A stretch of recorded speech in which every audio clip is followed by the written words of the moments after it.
And here we are, part 2 on neoclassical revival. Nick, if you would, tell us a little bit about the neoclassical revival and how that came to be.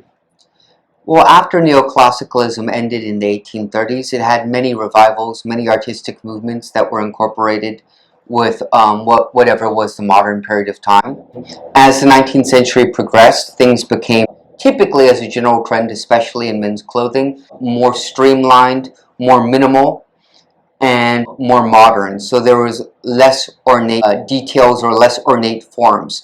But being neoclassicalism, it always follows a very refined form that's focused primarily on drape and subdued colors, often in blues, grays, possibly in the country forest grains. So neoclassical again arose in a modern context in the 1920s and 1930s. Depending on the tailoring, depending on the hat style, certain neoclassical principles could easily be addressed and projected in more modern forms.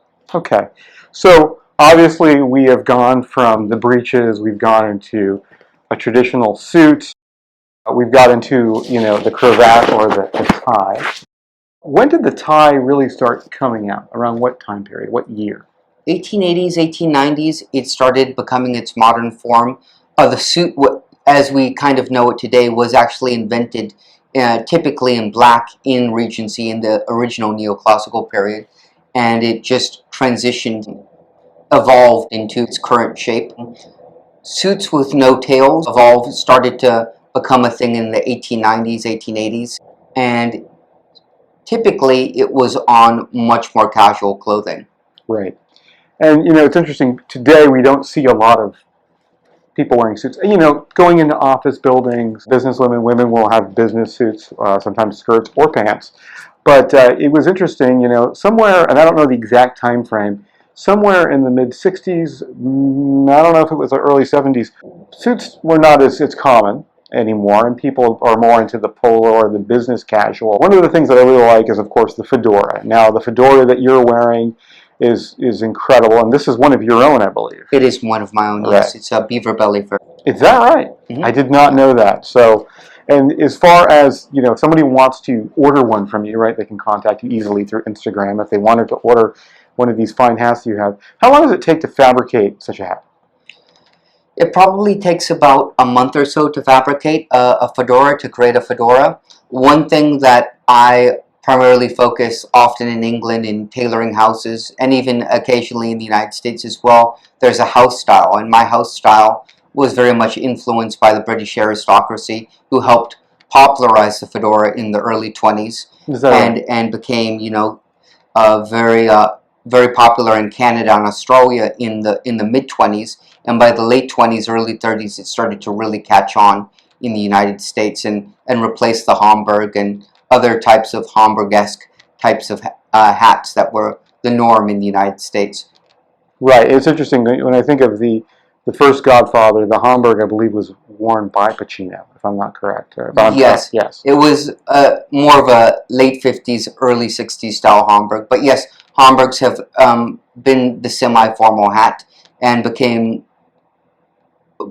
much more popular in formal wear around the 30s, when there became a deviation between the standardization. There became basically the standardization of dress codes and different types of formalities and a uniformity that was much more open and liberal in the 20s and before. But by the 30s, the modern standardization of dress codes started to come in place. So there's a little less room for variety, but it did essentially have a codification of what we know as modern menswear. Right. One of the things that's interesting, and the suit that you're wearing this is also a custom suit, I imagine? It's a custom suit, yes, from Sweden, from Rosenborn. Yes, Swedish branded. This one they actually produced in Italy. And it does follow a lot of these neoclassical principles, which are a very curved silhouette, hacking pockets, which of course are very English, a ticket pocket, of course, and a bit of the hourglass drape cut that I think the hourglass is always has that, whether classical or neoclassical, it always has that classic form, and that really bridges the guide between neoclassicalism and neoclassical revival. Right. Another thing that was interesting, if you look at the suit, and it's very bespoke, I must say, the lapels on your suit are a bit wider, and I think that's pretty standard for a double-breasted suit. Could you give us a little rundown, if you would, on British suits and American suits and some of the differences that we might see in the cut? It is interesting because in the 1910s, many of the British royal family, which were the arbitrators of elegance at that era, in that era, and continue to be well into the late 1940s and 50s, they were wearing the Duke of Windsor, who was a prince at that time, before he was king, was wearing American-style suits, and American-style suits with a very natural shoulder. They had a structured slope to the shoulder that looked natural, Yep. but it was actually a strongly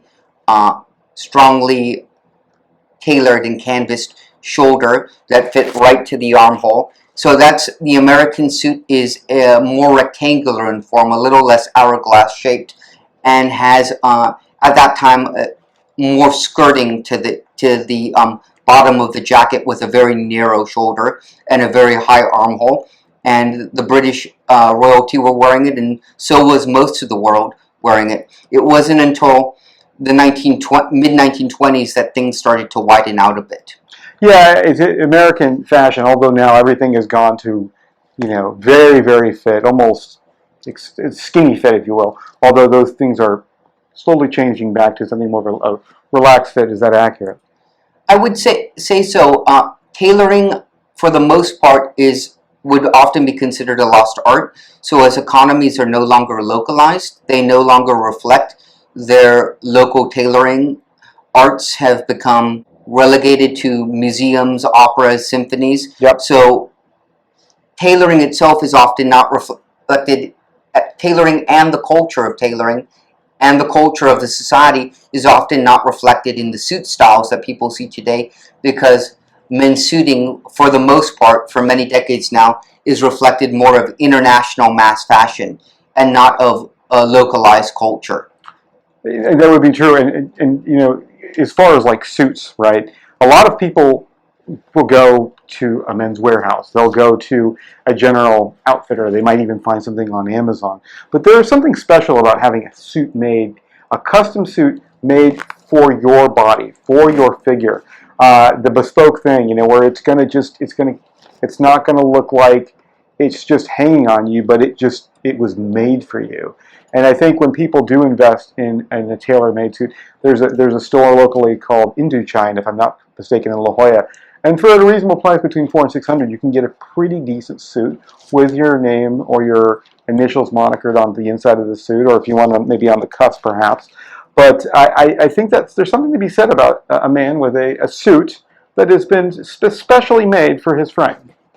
Absolutely. There's also, if you wanted to really enjoy the art of tailoring in the same region, La Jolla, you could go to Felice Custom Tailoring, Romeo, who is a master and on par with anyone in Napoli or England, especially off the row, where many of the best tailors in London have moved off the row.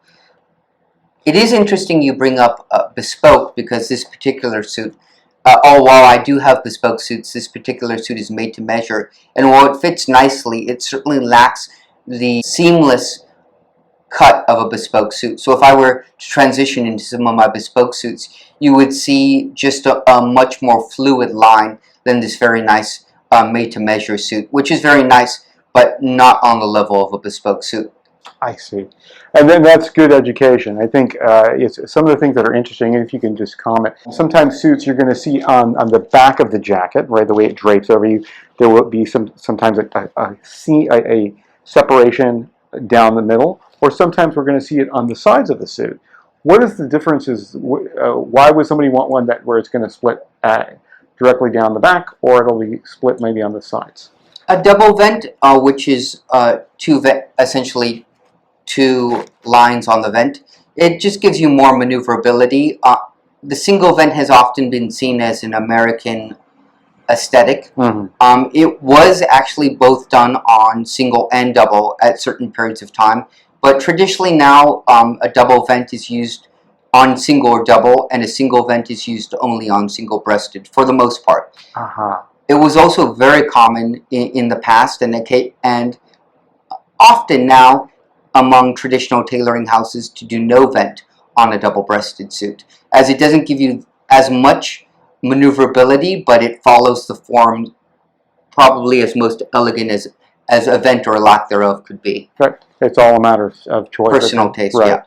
yeah. And as far as for suits, now let's talk a little bit about the sensation of wearing a suit. You know, obviously we can go to an event, whether it may be a bit formal, whether we're going to work, maybe we're going to dinner, maybe you're going on a date, whatever.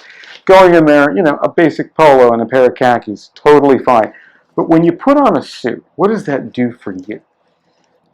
When you're out and about. It's funny because I've been wearing suits every single day, 365, for about over 20 years, and I first started wearing suits as what I wanted from my mother for my 3rd birthday present when I was 3 years old. So suits really, I don't really think about it. They're just what I do. They provide order and structure to my life, and when I'm outside, I'm just engaging in my business. It's good to be presentable. It's remarkably fulfilling to be elegant. But for myself personally, it's not a question of empowering. It's just a question of way of life.